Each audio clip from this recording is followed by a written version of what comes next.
to this ASMR video.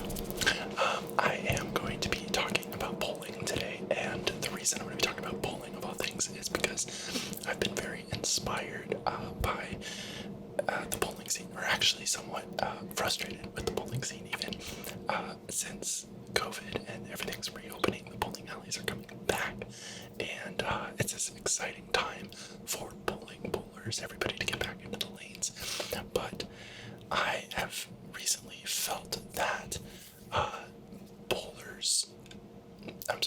I've recently felt that bowling alleys are not catering to professionals. And I don't mean professionals like you're super pro and you bowl 300 every game or whatever. I'm not talking about that. I'm talking about just people that take the game seriously as opposed to going out and getting drunk with your friends or whatever else you do, you know. And there's nothing wrong with that. But I think that for the kind of casual side of bowling to exist, we also need the pro side, we need the league side, we need the people that do want to pay attention to all the little nitty-gritty things. And so I thought in this video I'd actually explain some of the nitty-gritty things, some of the stuff that your average person may not actually realize about bowling if you're just going to the bowling alley and getting drunk and taking a ball and tossing it down the lanes and trying to knock over as many pins as you can. There's actually a lot of very detailed, specific form, technique, and things that you need to know if you want to improve your game and get consistent enough at bowling to be able to do well in a league or like what the pros do, you know. So what I want to talk about first is kind of basic, but we gotta start somewhere, right? And that is we have the lane, right? And you have a ball that you toss down the lane, and you're trying to knock over the pins. Now there's 10 pins, but not a lot of people know what those pins are called. And when people say things like, oh dang, I left the 5 pin, or 7-10 split, you hear a lot. What does that really mean? And so I wanted to write it out for you real quick, just so you can see kind of where we get those numbers from. So give me a second here, because I want to write this in a way you can see it here. I'm going to write 1, 2, 3. Oh my god, my handwriting's bad. 4, 5, 6, 7, 8, 9, and 10. So as you can see how I've set it up right here, we have the 1 pin, the 2 pin, the 3 pin, the 4 pin, the 5 pin, the 6 pin, the 7 pin, the 8 pin, the 9 pin, and the 10 pin. And so the way that this is set up is how the pins are set up on the lane. So as your ball hits the pins, right? Your ball would be coming from this direction, and it hits the pins, and it's going to knock over all these pins, but they're all numbered. So if this one is still standing, you would say that you left the 5 pin. Or if the 7 and the 10 are still standing, that's the 7-10 split. And it's called a split because there's pins missing in between them. So it's really hard to hit. It's hard to actually make that shot, because if those are the only 2 pins standing, you have to hit that 7 pin and have it bounce over into the 10 pin, and there's nothing else around to help you make that shot, you know.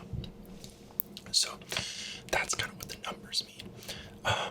So when we're talking about bowling, to be really basic, you get there's 10 frames, okay? So each frame you think about it as your turn. So on your turn, you're bowling a frame, and a frame consists of 2 balls. So you throw your first ball down the lane at the pins, and you're trying to knock down all 10 of the pins with that first ball.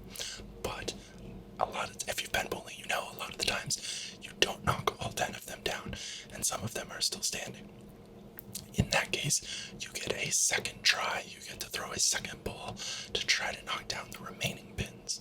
Now, if you don't knock down all 10 pins, even after 2 balls, your score is simply just the number of pins you knock down. So, say on my first ball, I throw it and I knock down 5 pins. And then my second ball, I throw it and I knock down 4 more pins. That's 5 plus 4, meaning my score for that frame is 9, right? Now, something kind of special happens if you knock down all 10 pins. You don't just get a 10, right? Which is what you would expect, but you get a kind of a bonus for knocking down all 10 pins. So let's talk about a spare first. A spare means that you threw your first ball and you knocked down some number of pins that wasn't 10. So could have been 1, could have been 9, but it wasn't all of them. And then on your second ball, you knocked down the remaining pins. So out of your 2 balls, you successfully knocked down all 10 pins. So what that results in is a spare. So maybe I pull first ball, I get 6 pins. Next ball, I get the remaining 4. So that would be marked as 6/ or 6 pins on your first ball. And then the slash is indicating the spare. Is indicating that you knocked down the other 4 with your second ball. And on a bowling sheet, that would look like this right here. 6/ right? Knock down 6 pins first, and then I spared. And you can do that with any number. You see 9s a lot. So if I knock down 9 pins, and then I throw up my second ball and I get the last pin, it would be 9/ for 9 spare. Now, the way spares work is that you do get 10 points for that frame. You get the 9 and the 1, or the 6 and the 4. You get 10 points, but you also get 1 more ball added to that score. So, say I pull a spare, I pull a 9, and I get the next one, and then whoever I'm playing with, they go and pull, right? And then it's my turn again, next frame, and I pull, and I get a 6, okay? That 6 is added to the frame that I got the spare, the frame right before it. So I got a 9 plus the 1, which was the spare, so that's 10. Then I pulled a 6 on my next frame. That gets added to the spare. So in that one frame, I didn't just get 10, I actually get 16 points. And then you get, obviously, the 6 that you pulled in the next frame as well. So that 6 is added to the previous frame, but it also still remains in the frame that you pulled it as well. So let me write that out, see if I can clarify that a little bit more. So let's move on to the next page here. So if we did, let's say you pulled, we'll stick with 6. You pulled a 6, and then a spare, and then I'll draw a little box around this to like indicate that's the frame, right? And then in your next frame, you pulled an 8, and then a 2. Oh wait, no, that would be 10, sorry. 8 and 1. You're just gonna have to ignore that. That's an 8 and a 1. So, 6 spare, right? Then in your next frame, you pull an 8. So that means you get 10 plus 8. This frame by itself is 18 points. So we have 10 plus 8 is 18. And then this frame, you got 9, which is just 9.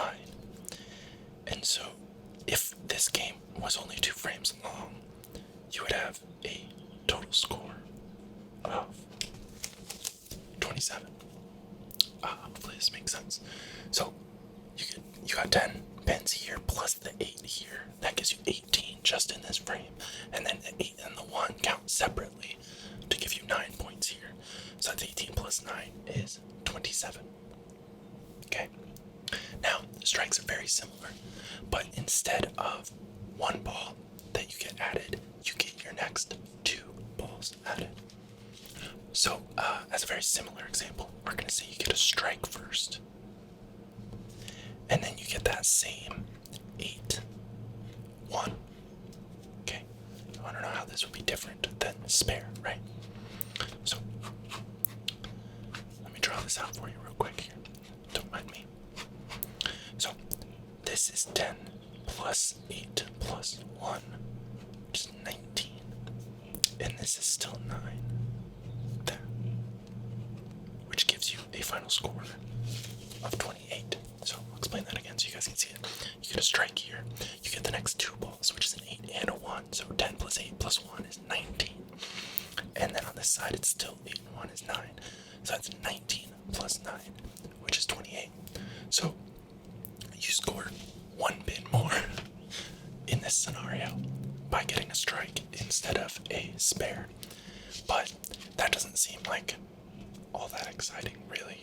You only got one extra pin out of that. But where strikes get really powerful is if you string them together. So if I have a strike, another strike, and another strike, like this,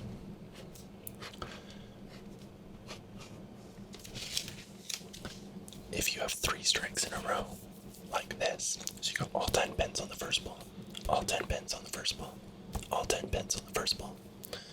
This is where it gets really powerful because you have 10 pins here, and then you get the added bonus of the next 2 balls. Well, this is only 1 ball, so you get 10 pins added to your already 10 pins. That's 20 pins. And then your next ball is also 10 pins. You get that added back to this frame 2 frames ago. So this single frame becomes worth 30 pins by itself. 10 plus 10 plus 10.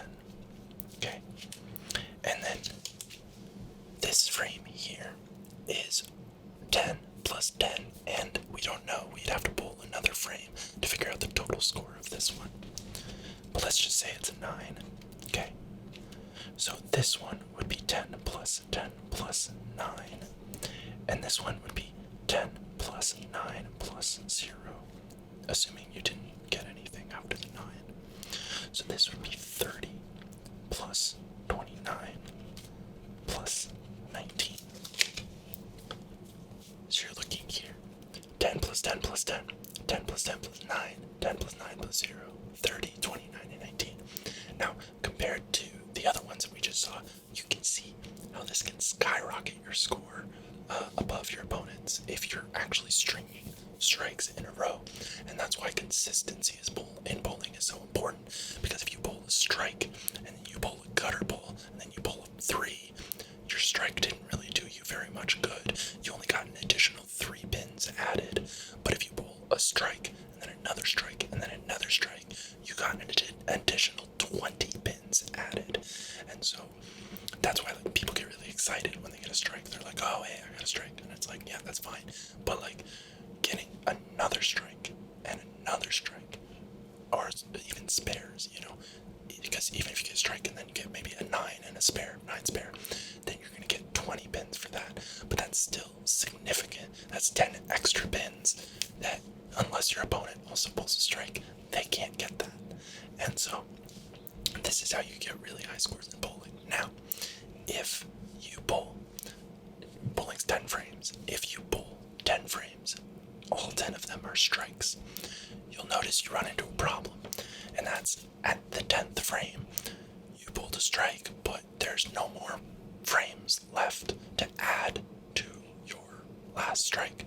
So if you bowl a strike in the 10th frame, how do you know how many pins to add to it? Because there's no more frames to bowl. And that's why the 10th frame is a little bit special in bowling. If you bowl a strike or a spare, you are allowed to continue bowling to see how many pins get added into that 10th frame, if that makes sense. So if I bowl a strike as my first ball in the 10th frame, I'm allowed to bowl again, and if I get another strike, I'm allowed to bowl again and get another strike so that those count in, and I can bowl that 30 pin 10th frame. And by having those extra balls, it allows the math to add up to 300, or 10 frames where you got 30 pins in every frame. But the only way to get 30 pins in every frame when there's only 10 pins on the lane is to get strike and then strike, strike as your next 2 balls to add the 10 and 10 back to the original 10 to get 30 pins per frame. 30 pins per frame times 10 is 300, which is a perfect score in bowling. Now, that is very, very, very difficult to do. And when you're watching like pro bowling and things like that, you're definitely seeing a lot of stuff in the mid 200s, which is still incredible. But like pro bowlers are not bowling a 300 every game. Even in pro bowling, bowling a 300 on televised, like actual bowling, like program attempts is very impressive, and is something that even they get very, very excited about if they're able to pull that off. But I guess where we have to go now off of that topic is talking about why is it so difficult to pull a 300, because it seems like if you have a very consistent throw and you know where to aim on the lane, you could just throw the ball every time and it would hit the same spot every time, and you could just get 10 strikes in a row, or 12 would be correct. 12 strikes in a row, no problem, right? I mean, if you're a pro, if you dedicate your life to this, that you'd think that shouldn't be that hard. Well, there's a couple of factors that make it very, very difficult. The first one that most people don't realize is oil patterns. Now, on bowling lanes, most people know that there's oil on lanes, right? That's why you don't want to step over the foul line. You'll slip and fall because there's oil, and that makes it slippery, so that when you throw the ball, it slides down the lane and into the bins, right? But I think what a lot of people don't realize is that there's not just a flat, just pool of oil. That's not how it's done. There's very specific machines that oil it so that it's heavier oil in the middle and heavier right where you throw the ball to begin with, and then it tapers off into kind of into a point, sort of. It depends on what the oil pattern is. There's different patterns that they can do, and at some point down the lane, the oil just completely goes away. And that's how you see people throwing these balls, where they slide through the oil and then it hits the part of the lane that doesn't have very much oil, or has no oil, and it cuts back into the bins. You get that hook, it goes whop, and then pew, all the bins explode, right? So that's so these oil patterns are there. Well, here's the problem with oil patterns: is oil is not like static. It's not like, I don't know, glued onto the lane or something. It moves. When you pull your ball, the ball picks up oil, and it can take the oil from the front of the lane and push it down to the back part of the lane. So if I throw a ball and it's a perfect ball, cuts in, hits the pin, perfect strike, right? And I get my ball back. The next ball that I throw isn't going to be absolutely identical, because my ball has moved the oil on the lane. So if I throw the exact same ball down the exact same path multiple times in a row, eventually I'm going to be drying out that part of the lane, and the ball is going to cut sooner, hook harder, and not hit the pins where I want it to hit the pins. And so pro bowlers have to take their balls that they're throwing and essentially try to predict what is going to happen to the ball after the oil wears down. And then this becomes even more difficult when you are bowling against someone, which most pro bowlers are, and they're throwing the ball down the lane, because their throw is not going to be the same as yours. So their ball is going to spread the oil in some weird way that's different than yours. So you have to be paying attention to your opponent, seeing what kind of path they're throwing their ball on, and you trying to find your own path that you want to throw the ball on for a strike ball. And you have to pay attention to the oil conditions and notice these micro changes in how your ball actually is reacting to the lane, so that you can make adjustments in your throw before you start to not get strikes, before you start to lose exactly that throw you're trying to get. So in order to adjust all these changing oil patterns and different situations, you actually have to have different balls that do different things. Now, most people are used to a typical house ball or a plastic bowling ball, and this is just literally a ball that is evenly filled with plastic, basically, and it has a plastic exterior. Now, what these balls do are go straight. You throw them, and they go straight through the oil. They just go, they slide really easily. They go, poof, and hit the pins, right? And so those are fine for when you're just learning, but more advanced bowling balls have different cover stocks, different materials on the outside that are sanded down to very specific levels called grit. And inside the bowling ball, they have cores, and these cores are so the ball's on the outside, and then there's this core in the middle, and it can be shaped different ways, like a weird fruit or whatever. But they can be symmetrical cores, cores, or they can be asymmetrical cores. And essentially what these do are they make the ball rotate in weird ways and give it momentum in a certain direction or thing. And the way that you drill the holes for your hand, the holes are drilled to fit your hand perfectly. And instead of putting your fingers like deep into the ball like you do for a house ball, right? Your like whole hand is in there. It's just your fingertips. It's just your fingertips that are in the ball. And that allows you to have a lot more leverage as you release the ball and swing it down the lane. So you get a lot more hook off of this. And these balls, because of the cores, are going to react when they hit the drier part of the lane. They are going to cut back and give you that hooking motion. The people that are trying to two-handed take a plastic ball from the lanes and like whip it and spin it as hard as they can just to try to get any type of hook off of a regular house ball. Just buy a ball. Like, there are balls that are meant to hook. Like, that's what they do. You can buy a ball and then you don't have to work so hard to get it to angle and cut. So if you're wondering how people get that curve and that hook, like, it's the ball. The balls are fundamentally different than what the bowling alley just has for the average person who's coming in to just chuck a ball down a lane, you know? So once you have a ball that can really hook like that, well, then you can get that hooking motion and you care more about these oil patterns and stuff like that because you are relying on the oil to be, wet at first so that your ball slides through and then dry out towards the end so that it can cut back into the pins at the end. But there are different types of bowling balls. Some are very reactive, so when they get to the dry part of the lane, they're just going to go bam, they're just going to cut right across and just and then there's other balls that are more like, like a nice little rainbow. They just go right and kind of curve slowly across the lane, and give you kind of a more consistent, balanced like thing. And pro bowlers have a ton of balls that do different things, so that as they are trying out a lane, they bowl and they kind of get a feel for the oil. They can know what ball to switch to, and sometimes mid-game they will switch their ball because, like we were talking about before with the oil is going to start to dry out the more you throw a bowling ball down that path.